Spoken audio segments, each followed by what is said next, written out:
Sabes, la gente de vez en cuando se me acerca con una pregunta curiosa. ¿Cómo desarrollé exactamente mi forma particular de pensar? Operan bajo el supuesto de que debe haber algún secreto oculto, algún truco inteligente con el que me topé en algún momento del viaje.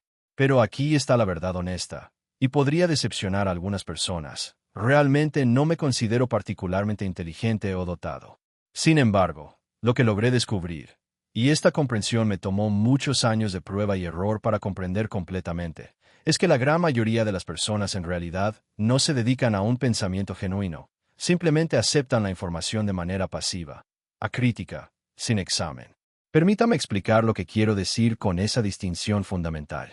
Cuando era solo un niño, tal vez alrededor de 10 u 11 años, mi padre solía llevarme a caminar regularmente por las hermosas montañas de Catskill. Paseábamos juntos por densos bosques y con frecuencia señalaba varias aves que encontrábamos. Recuerdo un día en particular vívidamente. Hizo un gesto hacia un pájaro posado en una rama y dijo, ¿ves ese pájaro de ahí? Y continuó, en italiano, la gente lo llama chutoto lapida. En portugués, lo llaman bombardeado. Se conoce como changlonta. Luego hizo una pausa deliberada para obtener efecto y dijo algo que cambió toda mi perspectiva. Ahora sabes en todos esos idiomas diferentes cómo se llama ese pájaro por diferentes culturas, pero todavía no sabes nada significativo sobre el pájaro en sí. Solo sabes cómo varias personas en diferentes lugares han elegido llamarlo. Solo etiquetas, solo nombres. Él continuaría. Ahora, ese pájaro, si realmente lo observas cuidadosamente y observas su comportamiento, notarás algo interesante. Está constantemente picoteando sus propias plumas. ¿Por qué hace esto? Porque hay pequeños piojos viviendo en el pájaro que consumen la proteína que se encuentra en las plumas, y el pájaro debe limpiarlos continuamente para sobrevivir. Estos piojos comen la proteína, se reproducen poniendo huevos, emergen más piojos y el ciclo continúa sin cesar.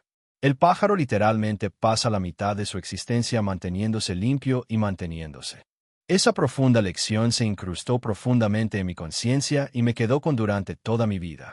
Conocer el nombre de algo, saber cómo se llama, no es absolutamente lo mismo que conocer y comprender genuinamente esa cosa.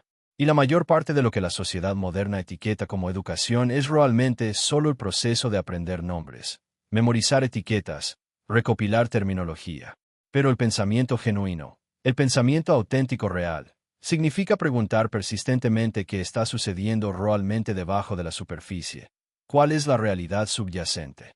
Noté que este patrón preocupante surgía más tarde cuando estaba estudiando en el MIT Princeton, sentado en clases de física avanzada rodeado de algunos de los estudiantes con más logros académicos de todo el país, estudiantes con impresionantes credenciales y altos puntajes en los exámenes. Estaríamos aprendiendo sobre temas increíblemente complejos, por ejemplo, mecánica cuántica o teoría de campos electromagnéticos. El profesor escribía metódicamente ecuaciones elegantes en la pizarra, hermosas expresiones matemáticas, y todos en la sala las copiaban diligentemente en sus cuadernos prístinos, transcribiendo cada símbolo a la perfección. Luego, al final de la clase, inevitablemente alguien levantaba la mano y preguntaba, «Profesor, ¿qué significa exactamente esta ecuación?». Y el profesor lo explicaba pacientemente de nuevo usando diferentes símbolos, empleando diferente lenguaje matemático, reestructurando los mismos conceptos. Y el estudiante asentía con la cabeza, pareciendo satisfecho con esta explicación. Pero me sentaba allí en mi asiento pensando algo completamente diferente. Espera, ¿qué significa realmente? No simplemente, ¿qué dice la ecuación matemática o cómo la manipulamos? Sino más bien, ¿qué está sucediendo realmente en el mundo físico real que esta ecuación abstracta intenta describir? Verás, hay una diferencia fundamental y crítica entre saber algo superficialmente y realmente entender algo profundamente. Y la mayoría de las personas, incluso las personas con un alto nivel educativo confunden constantemente estas dos cosas completamente diferentes. Piensan eso porque pueden repetir con precisión lo que les han dicho las autoridades, porque pueden pasar con éxito una prueba estandarizada, porque saben y pueden recitar la terminología técnica, que realmente entienden los conceptos subyacentes. Pero no lo hacen. Realmente no lo hacen. Permítame darles un ejemplo concreto de mi propia experiencia. Después de que terminó la Segunda Guerra Mundial, había trabajado en el Proyecto Manhattan, el proyecto de desarrollo de la bomba atómica en Los Álamos. Después de ese intenso periodo, Viajé a Brasil para enseñar física en la Universidad de Río de Janeiro. Era un lugar maravilloso y vibrante, lleno de estudiantes hermosos y entusiastas que parecían muy serios y dedicados a su educación. Pero rápidamente noté algo profundamente extraño y preocupante en su enfoque de aprendizaje. Estos estudiantes poseían la notable capacidad de recitar libros de texto enteros de memoria. Habían memorizado absolutamente todo con una precisión y un detalle impresionantes. Pero cuando planteaba una pregunta simple y práctica como ¿qué pasa si brillo la luz a través de un filtro Polaroid colocado en un cierto ángulo? No pudieron responderlo. En realidad nunca pensaron en el fenómeno físico. Solo sabían lo que el libro de texto decía que sucedería, no porque sucedió o que significaba fundamentalmente en términos de física real. Empecé a hacerles preguntas deliberadamente de una manera completamente diferente, cambiando mi enfoque.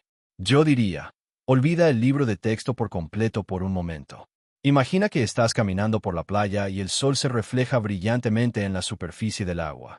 ¿Por qué ese reflejo en particular es notablemente más brillante cuando se ve desde ciertos ángulos específicos? No podían responder a esta pregunta directa. No poseían el hábito cultivado de pensar críticamente sobre el mundo físico que los rodeaba constantemente. En cambio, habían desarrollado el hábito de memorizar pasivamente exactamente lo que les decían los libros de texto y los profesores, nada más. Ese es el momento preciso en que me di cuenta de algo profundamente importante sobre el aprendizaje humano. Pensar no es un talento innato que simplemente naces poseyendo o no poseyendo. Es un hábito, una habilidad que construyes deliberadamente a través de la práctica constante. Y la mayoría de las personas nunca construyen ese hábito esencial porque literalmente nadie les enseña cómo hacerlo correctamente. Entonces, ¿cómo lo construyes sistemáticamente? ¿Cómo entrenas eficazmente a tu cerebro para que piense de forma independiente en lugar de aceptar pasivamente la información? La primera cosa críticamente importante que aprendí a hacer, y lo hice naturalmente como un niño curioso sin darme cuenta conscientemente de que era algo especial o único, fue traducir siempre lo que estaba aprendiendo en algo que pudiera ver concretamente, tocar físicamente o imaginar vívidamente en mi mente. Cuando alguien me habló de los átomos, no solo memoricé mecánicamente la definición estéril, los átomos son pequeñas partículas que forman la materia. En cambio, los imaginaba activamente en mi imaginación. Los visualizaba rebotando energéticamente, chocando entre sí dinámicamente, interactuando. Me hacía preguntas de sondeo como, si de alguna manera tuviera ojos microscópicos diminutos y pudiera ver directamente los átomos en movimiento, ¿qué observaría exactamente? ¿Cómo se vería? Más tarde, cuando estaba inmerso en el estudio de física avanzada en el MIT, apliqué exactamente esta misma técnica de visualización a ecuaciones matemáticas. La gente a veces pensaba que era intelectualmente lento porque mientras corrían frenéticamente a través de conjuntos de problemas a máxima velocidad, me sentaba allí en silencio, a veces durante muchas horas seguidas, mirando fijamente una sola ecuación. Pero no estaba siendo lento o estúpido. Estaba traduciendo, convirtiendo la abstracción en comprensión concreta. Me preguntaba persistentemente, ¿qué describe realmente esta ecuación matemática en la realidad física? Si de alguna manera pudiera ver este fenómeno suceder en la vida real, ¿qué vería físicamente que ocurre? A veces incluso inventaba pequeños escenarios extraños y juguetones en mi imaginación. Como cuando estaba aprendiendo sobre los campos electromagnéticos y cómo funcionan, imaginé que estaba reducido al tamaño de un electrón, flotando en el espacio vacío. ¿Qué sentiría físicamente si otra partícula cargada se acercara a mi posición? ¿Cómo sabría que se acercaba? ¿Qué fuerzas invisibles me empujarían o tirarían? Este enfoque suena tal vez infantil y poco sofisticado, tal vez, pero funcionó de manera extraordinariamente efectiva porque una vez que pude ver claramente que algo sucedía en mi cabeza, visualizado en detalle concreto, realmente lo entendí a un nivel profundo. Y una vez que realmente lo entendí de manera fundamental, nunca lo olvidé. El conocimiento se volvió permanente. Aquí está lo crucial que nadie te dice de manera explícita. Absolutamente no puedes pensar de manera clara y efectiva sobre algo que no puedes visualizar de alguna forma concreta. Y la mayoría de las personas descuidadamente se saltan ese paso esencial por completo. Aprenden primero la abstracción, la fórmula, la terminología técnica, el marco teórico y nunca se molestan en conectarlo de manera significativa con nada real y tangible. Entonces, simplemente flota desconectado en su cabeza, aislado, en última instancia sin sentido, Y luego se preguntan confundidos porque olvidan absolutamente todo solo una semana después de que se completa el examen. La segunda cosa de vital importancia que aprendí, y esta comprensión me tomó mucho más tiempo para comprender completamente, fue preguntar siempre por qué de manera persistente. No solo una vez superficialmente, sino una y otra vez como un niño implacable. Los niños son naturalmente brillantes en este proceso de cuestionamiento. Te preguntarán por qué el cielo parece azul y responderás, por la forma en que la luz se dispersa en la atmósfera. E inmediatamente dirán, ¿por qué la luz se dispersa? Y explicarás, porque las moléculas de aire son pequeñas e interactúan con las ondas de luz. Y continuarán, ¿por qué interactúan? Y siguen adelante persistentemente hasta que finalmente admites honestamente que en realidad no conoces la respuesta fundamental. Perdemos esa preciosa curiosidad en algún lugar durante nuestro desarrollo en adultos. Nos avergüenza hacer preguntas básicas. No queremos parecer estúpidos o ignorantes frente a los demás. Entonces, simplemente asentimos cortésmente y fingimos que entendemos perfectamente. Pero eso es un desastre absoluto para el aprendizaje genuino porque si realmente no entiendes la base, todo lo construido sobre ella se vuelve inestable e inestable. Recuerdo que una vez estaba enseñando en Caltech y un estudiante se me acercó, claramente confundido sobre la mecánica cuántica. Dijo con frustración, no entiendo el principio de incertidumbre en absoluto. Y yo respondí, está bien, explícame lo que crees que significa con tus propias palabras. Y comenzó a recitar mecánicamente la definición del libro de texto, algo técnico sobre la posición y el impulso y la constante de Planck. E inmediatamente lo detuve y le dije, no me digas lo que dice el libro. Dime lo que personalmente piensas que está sucediendo en la realidad física. Y no pudo. Literalmente no pudo decírmelo porque nunca lo había pensado de forma independiente. Simplemente memorizó palabras. Así que nos sentamos juntos y dije, empecemos extremadamente simple. Olvídate completamente de la mecánica cuántica por un segundo. Si quisieras medir dónde se encuentra algo, ¿qué tendrías que hacer? Y él dijo, míralo. Y yo dije, correcto. ¿Y cómo miras exactamente algo? ¿Cuál es el proceso físico? Y lo recorrimos paso a paso. La luz rebota en la superficie entra en tu ojo, tu cerebro procesa la señal. ¿Ves dónde está? Y dije, ahora, ¿y si la es muy pequeña? Tan increíblemente pequeña que la luz que usas para mirarla realmente la empuja físicamente cuando rebota en la superficie. Y podías ver que su rostro cambiaba de expresión por completo. Lo entendió. La comprensión amaneció. No porque le di una mejor definición técnica, sino porque finalmente pensó en lo que realmente estaba sucediendo físicamente. Este es el secreto, si realmente hay uno para compartir. No aceptes nada pasivamente hasta que puedas explicártelo claramente con tus propias palabras, usando tus propias imágenes mentales, tus propias analogías y ejemplos.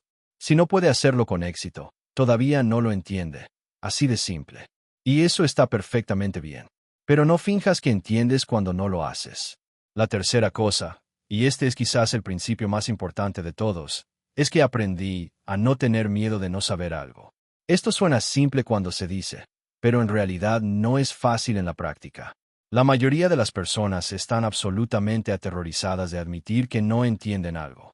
Piensan que les hace parecer tontos o incompetentes, por lo que fingen comprensión. Asienten con la cabeza.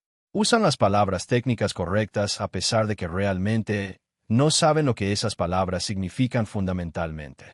Pero esto es lo que descubrí a través de la experiencia. Lo más inteligente que puedes hacer es admitir honestamente cuando no sabes algo. Porque una vez que lo admites abiertamente, puedes empezar a aprenderlo correctamente. Pero si finges que ya lo sabes, estás completamente atascado. Dejas de hacer preguntas. Dejas de pensar. Dejas de aprender. Solía sentarme en seminarios académicos en Princeton y Caltech donde algún físico famoso y reconocido daba una charla muy técnica, material realmente avanzado, y todos se sentaban allí asintiendo como si entendieran cada palabra perfectamente. Y tal vez algunos de ellos realmente entendieron, pero no siempre entendí todo de inmediato. Entonces, levantaba la mano y hacía una pregunta básica y fundamental. Y a veces la gente me miraba como si fuera simple o lento. Pero ¿sabes qué? La mitad del tiempo después de que pregunté, otras 3 personas se me acercaban en privado después y me decían con alivio, gracias a Dios que preguntaste eso. Yo tampoco entendí, pero tenía demasiado miedo de decirlo. La verdad es que mucho de lo que pasa por experiencia y autoridad es solo gente que finge hábilmente. Han aprendido el lenguaje especializado. Saben qué palabras impresionantes usar, pero en realidad no entienden de qué están hablando a un nivel fundamental. Y puedes darte cuenta si escuchas con atención porque cuando les pides que lo expliquen de manera simple y clara, no pueden. Se retiran a la jerga. Hacen que suene innecesariamente complicado porque ellos mismos están confundidos. Entonces, hice una regla personal para mí. Si no puedo explicar algo claramente a un estudiante de primer año o a un niño o a alguien con absolutamente sin antecedentes en el tema, entonces realmente no lo entiendo yo mismo adecuadamente. Y eso está bien. Eso solo significa que necesito pensarlo más profundamente. Hay una cosa más, y esto puede sonar extraño o poco convencional, pero ha sido increíblemente útil para mí a lo largo de mi carrera. Aprendí a disfrutar sin saber, a encontrarlo realmente emocionante y energizante cuando me encuentro con algo que no entiendo, porque eso significa que hay algo nuevo que resolver, algo nuevo que jugar con intelectualmente. Cuando estaba a Los Álamos durante la guerra, todos trabajábamos increíblemente duro, horas extremadamente largas, bajo una presión tremenda. Después de todo, estábamos construyendo una bomba y me estaba quemando gravemente. Sentí que la física se había convertido en algo pesado, serio y opresivo, solo ecuaciones y problemas y presión constante. Entonces, cuando volví a Cornell, tomé la decisión consciente de que solo iba a jugar con física. No me iba a preocupar por hacer un trabajo importante o publicar papeles impresionantes. Solo iba a pensar en lo que personalmente me pareciera interesante y divertido. Y un día estaba sentada en la cafetería y un niño tiró un plato al aire juguetonamente y noté que el plato se tambaleaba mientras giraba y había un medallón azul en el plato, el logotipo de Cornell, y noté que el medallón giraba más rápido que el plato se tambaleaba y pensé, me pregunto por qué sucede eso. Así que volví a mi oficina y solo por diversión, por puro juego intelectual, resolví las ecuaciones. ¿Por qué la placa se tambalea de esa manera? ¿Cuál es la relación entre el bamboleo y el giro? Y resultó estar conectado a algunos principios fundamentales profundos de rotación y momento angular.